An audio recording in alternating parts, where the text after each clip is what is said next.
Being on a worship team is not just about playing songs or pushing faders. It's about leading your people to God. And if you think that just means being talented, well, then think again. We're going to talk about the skills that actually matter. So let's jump right in.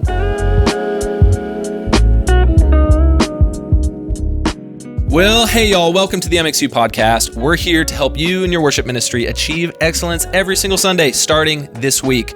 I'm Spencer DeYoung, and today I'm joined by my good buddy and frequent MxU ambassador, Dylan Howe. Here I am. Glad to be here. Okay, we're going to get right started into understanding the role of a worship team member. And first, I just want to set the table here. When we say worship team member around here at MxU, we're talking about all positions that help make the weekend happen, right? Worship leader, background vocalist, drummer, keys player, even producers, right? Front of house audio guys, monitor engineers, camera operators. I hope you get the point. Every position in the room making the weekend experience happen, we are considering those people as part of the worship team, okay? And if you're like, it doesn't sound right to me, that's not how it feels at my church, well, that's why we're here at MxU having conversations like these, because we believe it ought to be that way, okay? So understanding the role, your role as a member of the worship team. If you're new to worship ministry, here's the first thing you got to understand. You're not just filling a spot on stage, right? You're creating space for people, your congregation, to experience the presence of God. And listen, that happens way before you ever play a note or push a fader. It's about posture, right? It's about presence. It's about intentionally setting the tone. I will never forget. Years ago, we had a guitar player, killer guitar player. Technically, he was amazing, but you could tell every time that he wasn't playing in certain sections of the song, he was just completely checked out, hands in his pockets, staring down, no engagement with the team, no engagement with the congregation, and it affected the room. It pulled people out of the moment, whether they realized it or not, it affected the room. And so here's the deal. When you're not playing, you're still leading. When you're in the shadows, you're still shaping the environment, right? Yeah. And so the difference between performing and leading worship are two separate worlds, but it's important to know too, as a performer, there's been plenty of times where I've sat in a concert listening to an artist and engaging with the artist and have seen the emotion. This individual believes what they are singing, the songs they write. You can see that emotion coming out on them. So you have performance in those regards of them feeling and seeing what they are believing in their song, but then you have worshipers like we're talking about that are on stage. And our message is aligned and clear that message should always be Jesus, right? So are you worshiping or are you performing? And I think that's where we've got to figure out, what are we doing in those moments? So me as myself sitting right here in this podcast, I'm wondering, okay, put me on stage, put a guitar around my neck. I have the option now to perform or to lead worship. And I think by just expressing your emotions, like you mentioned, pulling those hands out of your pockets, getting your eyes up, we always say what's happening in the room is far more important than what's happening at your feet for guitar pedals, clicking and all that. And even production. I would hate to think that if you're production listening to this and you're like, well, I'm good because I'm not on the stage, we're missing the mark. We can't, doesn't matter what position we're in, like we said earlier, whether it be audio engineer, lyric op, camera operator, service director, show caller, video director, stage manager, you name it, we're not off the hook because we don't have a spotlight on us. We can easily check our hearts based off what we're doing and where our attitude lies while we pursue our task or responsibility on a weekend. Like an example, if you're a camera operator, you are more seen than what you realize, especially if you're on a camera 1, 2 position, if you're on a jib, whatever the case may be, you are in the middle of the room. People are watching you whether you believe it or not. You have the opportunity then to lead people in worship or not. Mm-hmm. That's great. Okay, so let's move on to something that is incredibly important, and it's not second for any particular reason, but mastering your musical and technical proficiency, right? We still firmly believe here at MxU that this is crucial, right? We can be great worshipers, but horrible at playing guitar. And that's a problem if you're a leader on the platform. Right? So you got to master your craft. I'm not saying you need to be a Nashville session player, but I am saying you need to show up prepared, dialed, and dependable. Knowing your part just is not enough anymore. You need to know it so well that if something goes wrong, someone misses a cue, a track rig dies, a mic cuts out, you're still leading the room without blinking, right? Yeah, you really need to know your music, know your arrangements, know your melodies, know everything. Don't rely on Ableton to do your job for you. The click track is not your Bible, so don't align to that. Don't be so honed in on your click track or your vocal cues or your Ableton files that you do not need to prepare. You'll be missing the mark. Make sure you know your music, know your arrangements, but take it a step further. If you're a bass player, know your drummer personally. Dial into that back line. Know the attitude and the passion he lets off. Match that. Know what you're doing. Be over-prepared. I can't tell you how many times I've been a part of an experience, or even myself back in the day when I led worship, where technology fails, like the click track, and now what? Well, people are going to be able to see very quickly how prepared I am as a worship leader and how prepared our teams are based off our facial expressions and based off how we're able to dive in and keep the experience moving forward, keep that song going without dropping a beat. Yeah. Excellence doesn't just happen. It's reps, repetitions.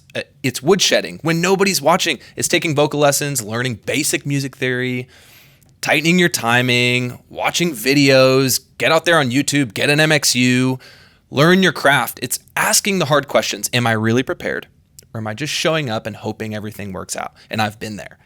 It is not a good feeling when you're in the middle of a service going, man, I hope this next part goes all right because I really am underprepared. So, okay, excellence, pursuing your craft, incredibly important. Let's talk about something that I believe is actually most important here. Cultivating spiritual depth. Honestly, if you don't get this one, none of the others that we've talked about here matter. You need real spiritual depth, right? You can't fake it long term. If you're only worshiping God when you're on the platform, there's a mic in front of you, or you're pushing faders, people are going to feel that. So I've seen many teams that were musically tight but spiritually dead. I don't know about you, Dylan. I've been on those teams. It feels hollow. You can still have pristine harmonies. You can have a killer guitar part played, amazing lighting looks, everything feel perfect, and the room still feel cold. There's a reason for that. It's because we are spiritually dead in that moment. Yeah, you can't manufacture the presence of God. It cannot be done. It's not something that you can walk in and go, okay, guys, let's pray, and then right at amen, let's just do our thing. And checklist. We did pray. We prayed, right? Everybody good? Yeah, we prayed. Okay, good. All right, let's go ahead and start from the top. One thing that's a pet peeve of mine, and I'm guilty of this, by the way, is we all know the leader, or maybe this is you, where everyone's like, okay, let's get on stage and let's pray, and then everyone's praying, and then right at amen, the person in charge or somebody's like, okay, so let's hit from the top. Let's go over this one more time. Like they were already, the prayer meant nothing. Because as a leader, I was like, okay, we need to get into what's most important, which is our arrangements and our transitions. And so I'm speaking to myself. That's not to call somebody out. But what I would say is slow down, right? We're not inviting God into this place. He's already in this place. It's up to us to walk into his presence when we walk into the room, but also to add to that, if you're only connecting with God on Sunday as a person on the worship team, production team, or whatever the case may be, let's try connecting with him Monday through Friday as well. Like let's how we lead, let that be the overflow of who we are during worship. So like if you're a worship leader and you're like, I need to prepare on a script or something to say between these transitions or in the intro or the outro of a song, and if it's challenging for you, you may need to check your spiritual discipline throughout the week, because that in those moments, it shouldn't be challenging to you. The most challenging thing should just be able to talk into a microphone. The challenge should not be, let me show people and tell people how much I love Jesus in this moment. All right, let's move on to the next thing, which I know you are a massive fan of, Dylan, communicating effectively. Everyone, communication, that sounds right. Okay, let's get very practical. You could have the most talented team in the world, but if nobody knows what's happening, it is a literal train wreck waiting to happen. Rehearsal isn't just about running songs. It's about aligning vision. It's about calling out transitions. It's about making sure everybody knows their moments, their cues, their leadership points, all of it. And if that doesn't happen, we're setting ourselves and the entire team up for massive failure. Whether you're the worship leader or front of house, like everybody needs to communicate. Yeah, it's it. Other than like spiritual discipline and spiritual depth, in which we just talked about, communication on a worship team is massive, but yet something we avoid like the plague often. I don't know if we do it intentionally or we just do it because we're not good at it. But either way, it is definitely something that can make or break a healthy worship team at the snap of a finger. Here's what I would say about it. So years ago, when I led worship consistently, my mentor and coach said, what makes you, if you're a good worship leader, which he doesn't know what's good or bad. He said, if you're a good worship leader, what is going to make you a great worship leader? I thought about it, and my gut right away said, when people start telling me I'm doing a good job Monday through Friday and not just on Saturday and Sundays, because what they thought, or what he might have thought, defined me as a good worship leader was my vocal abilities, my abilities to lead worship, my abilities to lead a band, my abilities to lead a production team, whatever it may be. But in my mind, it was my communication is lacking. If my teams can show up overly prepared and led so well Monday through Friday, and people are telling me good job Monday through Friday, then I think that'll make me a great worship leader. Communication is everything. Examples. Who's leading your team huddle that morning? Are they prepared? Who is leading? Does your music director know all the transitions like the back of his hand or her hand? Are they ready to lead you through those moments? Over communicate. When it comes to the Super Bowl, we're not showing up Sunday morning or a football game or anything to line the fields, right? We've heard this before. It's already been done. Like those small little tasks and responsibilities have been done, but they know who are doing it too. Like that communication is there and that advancing. Mm-hmm. So make sure you communicate. And you said something that I'm very passionate about. Obviously, in my world, communication is everything. Like we either succeed or fail if we don't have communication with our clients, our churches, our partners. And so, yeah, it's absolutely everything. Yeah. Okay. I want to move on to one of my favorites, leading with humility. I was telling my wife this the other night. We were at dinner, and I said, I really wish I would have learned this long ago to just run straight to humility. Oftentimes, in my own person, if I could just be so vulnerable for a second, the opposite of humility, I would say, is pride, right? And as humans, we can tend to get really prideful in our craft, in the value we bring to an organization, prideful in the way that we do things, our special sauce, whatever it might be.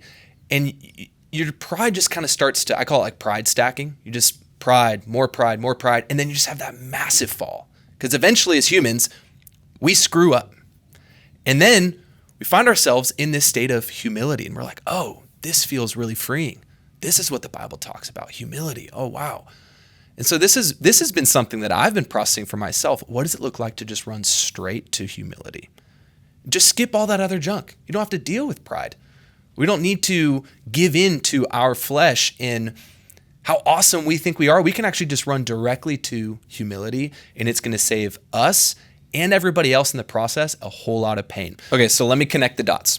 If the goal is for people to walk away saying, wow, that singer was awesome, we have missed it, right? Yeah, I think no matter if you're production, audio, video, lighting, musician, lead worship person on any platform who carries any influence whatsoever, the scripture, John 3:30, we must decrease so that he increases. That should be constantly of the overflow of your heart and your mind. What we do and how we do it has nothing to do with us. If you're shining, you're not doing what you're supposed to be doing. You're serving. That is what you signed up for. When you opened your hands and said, God, use me today, that meant I'm here to serve under your leadership, under your anointing, and inside the Holy Spirit, guide me to lead your people strong today. Yeah. And if you walk in there and you think that this is about me and anything that I can do, you're missing it. And not only are you missing it, over time, people will be able to see that. I'm not necessarily saying the people that you're leading in worship, the guests of your church, they might, but those that you're serving with are going to see it. Yeah. And people are going to start calling it, and there's going to be conversations to be had for sure. Yeah. So really quickly, humility says, I'm willing to do the unnoticed stuff. I'm willing to let others win. I'm willing to sacrifice my spotlight for God's glory. And if you're asking, how do I know if pride is creeping in? Here's an easy check. Are you worried more about your part or about helping others worship? Right? Okay, so let's recap here. Land the plane. Today we talked about 5 skills every new worship team needs to lock in. And if you haven't noticed, this isn't just for new worship teams. Frankly, I've been a part of worship teams that are pretty seasoned that still need to revisit some of these things we've discussed today. First, understand your role. You're not just performing, you're leading people to God. Second, master your craft. Skill matters, preparation matters. Third, cultivate spiritual depth. Worship starts long before Sunday. It is a 24/7 task. Fourth, communicate clearly. Teams that talk well, play well. Sounds nice. And fifth, lead with humility. It's not about your glory. It is about His glory. Yeah, that's so good. And if you focus on just these 5 things, seriously, you'll build a culture that's not just talented, but healthy, powerful, and sustainable. And if you want more help putting these principles into action, head to MxU. We have got a massive library covering all things around how to better your skill, better your walk with God, better your team communication. It is all there at getmxu.com. We'll put the link in the description so you can learn more about the only platform that was purpose-built for worship and tech teams to be able to grow with each other. And if you're a leader, this is a platform that will actually help you train your team, right? If you don't believe me, maybe just start with some of our free resources at getmxu.com. We have a ton of free resources around everything that we've discussed here, everything from how to build a team night to how to learn the Nashville number system. Go see it for yourself. We'll put the link in the description to all of our free resources as well. Thank you for hanging with us today. Now go serve your team, serve your church well. We will see you next time on the MxU podcast.